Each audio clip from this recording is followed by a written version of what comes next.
everyone has a wrong perspective about negative emotions. Imagine you're cutting vegetables and you accidentally slip and cut yourself in the process. Your finger then sends an instant message to your brain to stop cutting as you'll experience more pain as a result. So with emotions, which is similar to physical pain, it serves a purpose to inform us that something is wrong. But a lot of the times we make this mistake of attaching our identity towards a narrative, which ends up holding us back and is what is part of our ego. Now, ego is often used as an alternative word for pride, like describing a celebrity or an athlete who has a huge ego. But that's actually wrong. It actually refers to how we view ourselves. You see, our identity isn't a real thing, but something that you've constructed. Everyone tells their identity or ties their identity towards things that they own, such as their assets, relationships, gender, religious beliefs, and often tells a story about who they are and why they matter, and this leads to the creation of the ego. Unfortunately for us, those around us as well, our egos are built by self-centered narratives and consequently will never be satisfied as it always wants more. It always pushes our own self to make us feel superior to others. For instance, it's like someone who owns a Bugatti, Porsche, cars, assets, properties, businesses, has like millions of dollars in net profit, and keeps bragging about how important they are because of what they own and their own income status. Then when someone comes around to threaten our self-image with insults or cuts us off in traffic randomly as if we're kind of nobody, then we start to get frustrated by that and we can't deal with it. So breaking free from the self-narrative can actually make you happier and minimize resentment from occurring.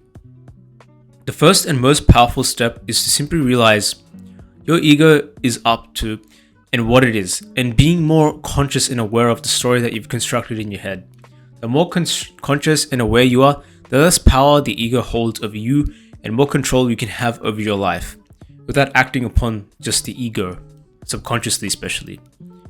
Second is to talk less. Talk is literally like poison and is dangerous to our productivity. It consumes the same resources that work requires, which is mental and time energy. The more difficult or daunting a task, like especially starting a business, the more tempting you may be talking about it as well. Like imagine the number of times that I've said I was going to start a business or I'm going to start a business, and a lot of the time they just talk and talk and talk, and they get all these compliments like, wow, you know so much about software as a service-based business or whatever. And then what happens is like they start to feel like they've accomplished something because they got complimented. And you've got like dopamine and endorphins as well, and your brain feels like this pleasure and you feel like you've done a lot of work. And that's the problem, and that's the trap. And they never actually have accomplished or done anything other than just reading. So talking about the task creates an illusion of progress.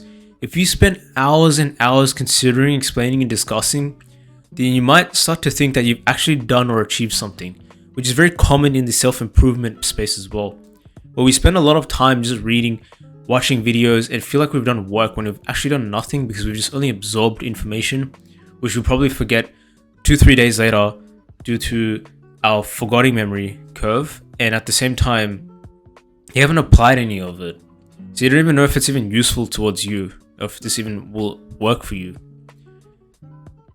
So instead, what you could have done with that time is use it to actually apply and actually learn from that experience and documenting that whole process.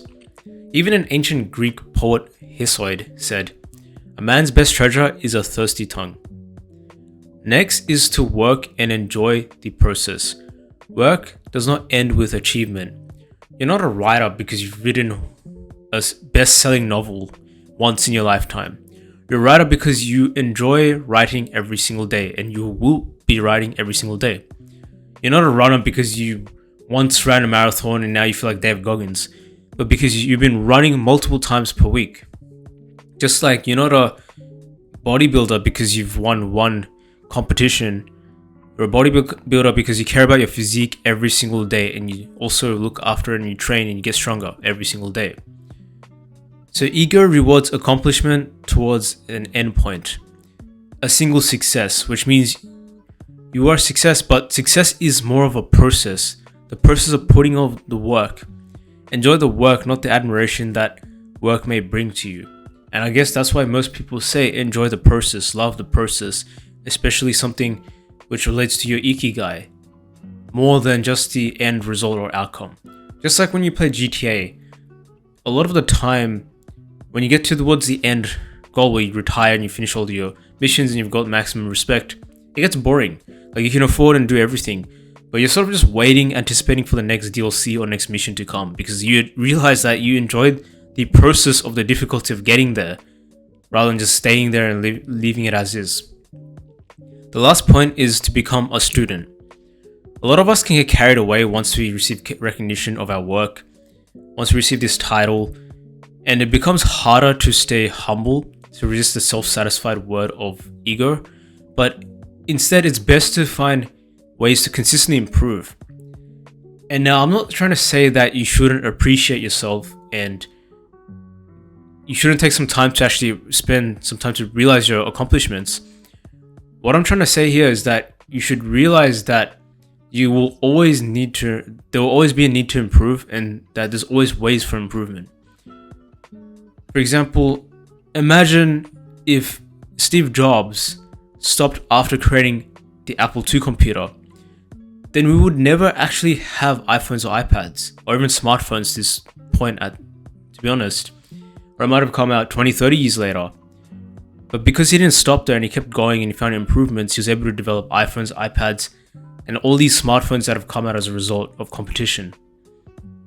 So that's why it's always best to be a student and always find ways to improvement. You never know how much positive impact that might have, not just on you, but around society.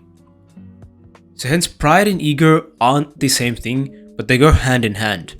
Pride justifies our ego, making us feel like a single success is a sign of how special we are, and we become too busy just patting ourselves on the back that we don't even see the room for improvement, that we could achieve greater things.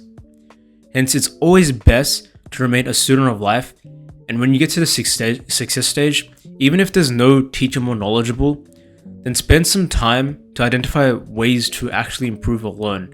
Reminding yourself of that will keep both you and your pride, especially your ego as well, in check and will allow you to keep growing and excelling. An action step I recommend is become more conscious of your ego. Write down the things that you feel you identify with the most, such as your body, relationships, the country that you live in, and rank them in order of significance and how it impacts you. So this was part 3 of the Emotion Mastery series. And if you enjoyed this, then like and subscribe and stay tuned for the next part.